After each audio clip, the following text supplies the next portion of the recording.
All right, so very first thing, I get this. This problem comes up every year. It can be a little confusing. So we really want to make sense of it. We are doing number 19, okay? And so up here it gives us some information about question number 19. And then in that table it gives us some various values. So what are those values? Specifically, A seems really easy to me. That's not so bad. A is 10. I'm going to go ahead and put it on my picture. And B is 14. I'm going to put that on my picture. But what the heck is C? It's the length of the diagonal. It's the length of the diagonal. And it says that up in the reading. So when I first look at this, I'm wondering, is it half the diagonal? Is it full diagonal? Is it part of the diagonal? I don't know what it is. But it is, like Larissa said, the full diagonal. So that's the 20. Which isn't a very good 20, but you get the point. So at this point in time, I see no clear path to finding any of the other variables. In my head, I'm like, I don't know how to find those things. So I stop trying so hard to solve the question. This is when you just explore. So when you look at this, don't ask yourself, can I figure that out? Is there anything that you do know? Is there anything else that you can easily get? Is there anything else that you notice? So what things do you see? What noticings do you have? Is there anything that we can get? 15. So listening to you guys, I hear some things that are being put out as facts. I also hear some questions. So let's put out things that you notice first. What else can we get? What else do you know? Emma? What are the other side lengths?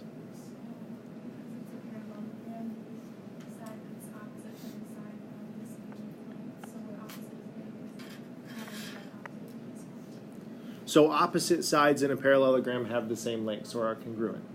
So there, that gives us a ton of other information. Is there anything else that you notice, see, or can find easily?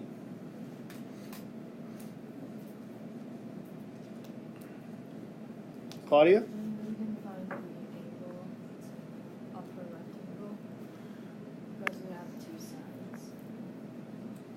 Two sides? You're saying we can find that angle because we have two sides? What do you mean? So we can use like the law of cosine to find it.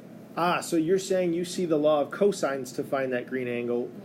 That means you see a triangle. Yeah. Where do you see that triangle? So like A, the upper begins. So noticings don't actually have to be I have more information I can give you. Noticing sometimes are just I see this structure in there and that structure might help me. So a lot of times I will separate structures just so that they're a little bit, wow, that was a delay. So they're a little easier to see.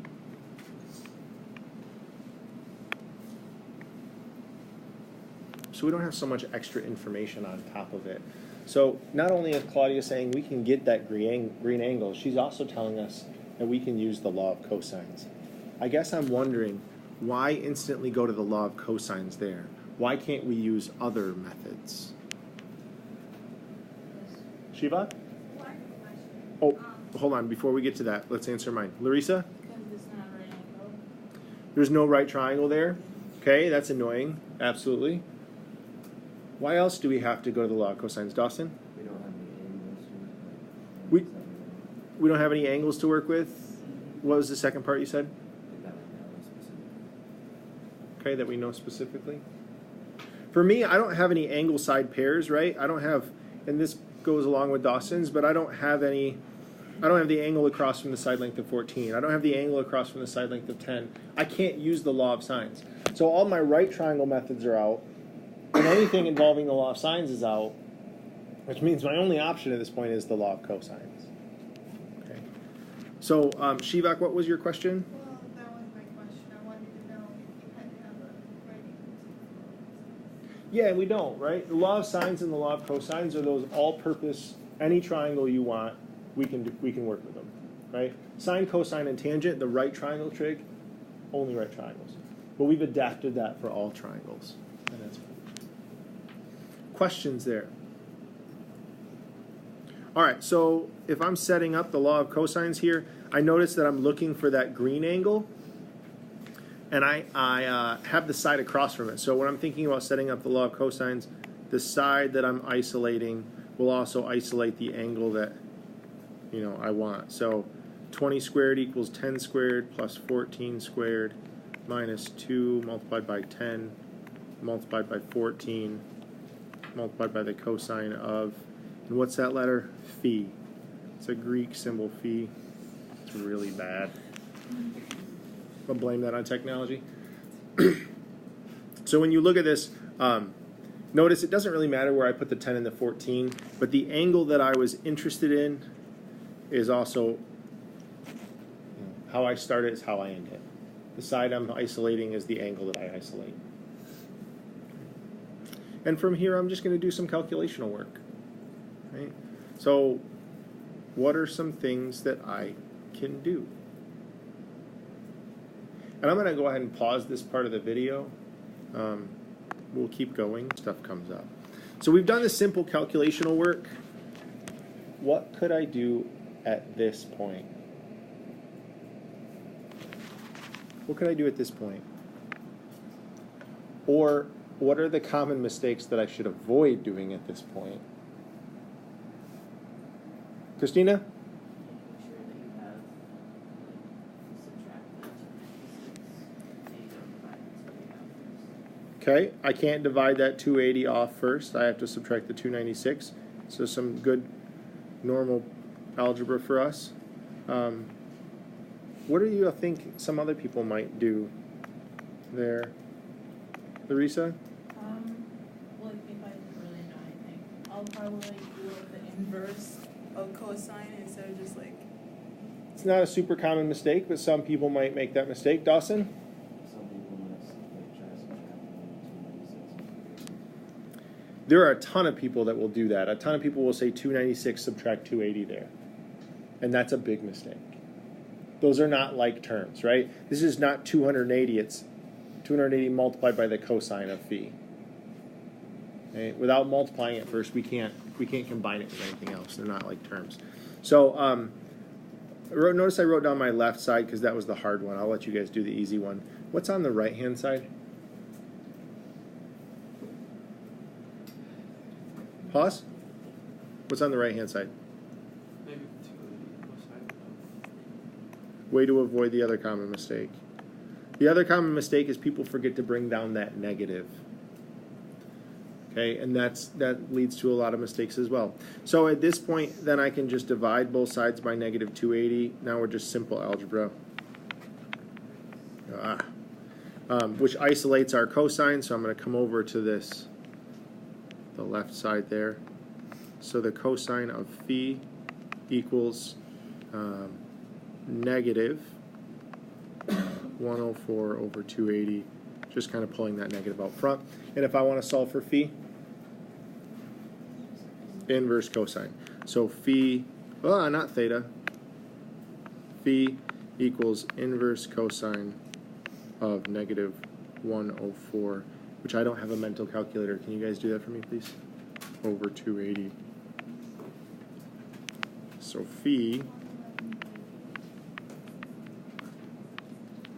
can you give me a couple more decimal places? It was like 803, I think. Now that makes a lot of sense to me because what I notice is that my cosine value is negative, right? And I know cosine's negative in the second and third quadrant, but this is an angle in a triangle. Also, when I'm using inverse cosine, it's only going to give me that second quadrant, not that third. So I should get an angle that's bigger. It also makes a lot of sense because that angle's across from 20, which is super large. So it seems like an obtuse angle would probably be appropriate. What questions do we have so far? Because I'm about to wipe a lot of this clean. No questions, no answers. All right, bye-bye. So, how does that help us? Where can we go from there? What could we do now? What do you notice? 15 seconds, discuss. So, thoughts. What do we know now? How could I keep going? What else could I find? Is there anything else I can do or notice? Emma? So because it's a parallelogram, you can find theta because in theta have to control Cosines. So you're saying that the angles on these two angles have to equal 180. Why? Because of the parallelogram, the moving has to equal 360 if the angle across is the same as the angle across from Wow. So you're saying like, hey, I know angles that are across from each other are the same, and I know these two angles are the same, and I know that that's all 360. So if it's all 360, then each pair itself makes 180. Sure. I see it a little differently. Personally, I see parallel lines in a transversal, right? So I see the green angle is here, and then I also see it there, right? Alternate interior angles.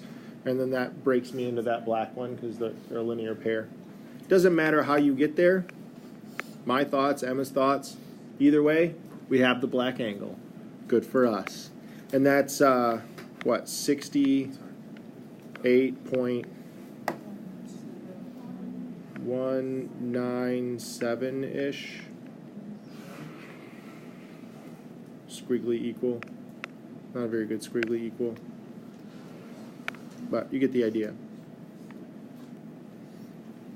All right. So that leaves just D, the other diagonal. What the heck? How are we going to get that? I don't see it.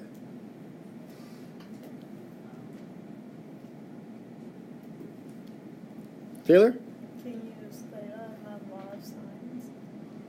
Theta and law of sines. I don't see it. What are you seeing in there? Never mind. Sometimes it's helpful to wipe away or look at it from a different perspective.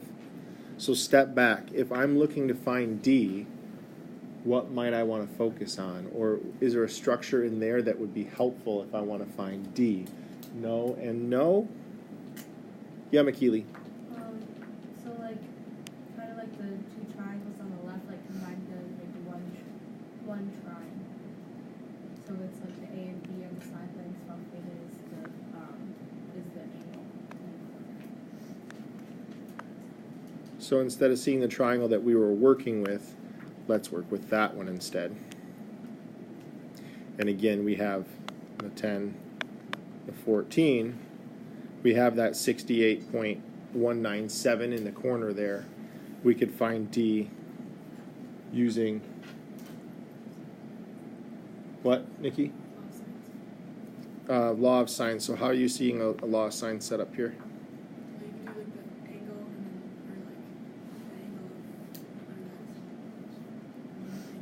across from 14. I don't know if that Do I know that angle across from 14? well, you could do the 68.197 divided by 2 because you need to have that.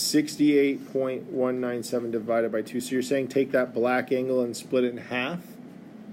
Does it look like it was split in half?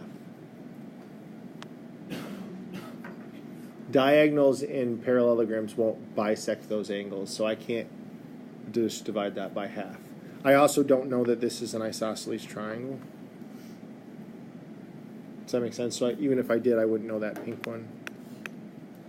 Yeah, Taylor? Law of cosine. Yeah, I don't seem to have an angle side pair. Just talking, we were having trouble getting another angle. So I'm going to have to use the law of cosines again. And then just rinse and repeat. What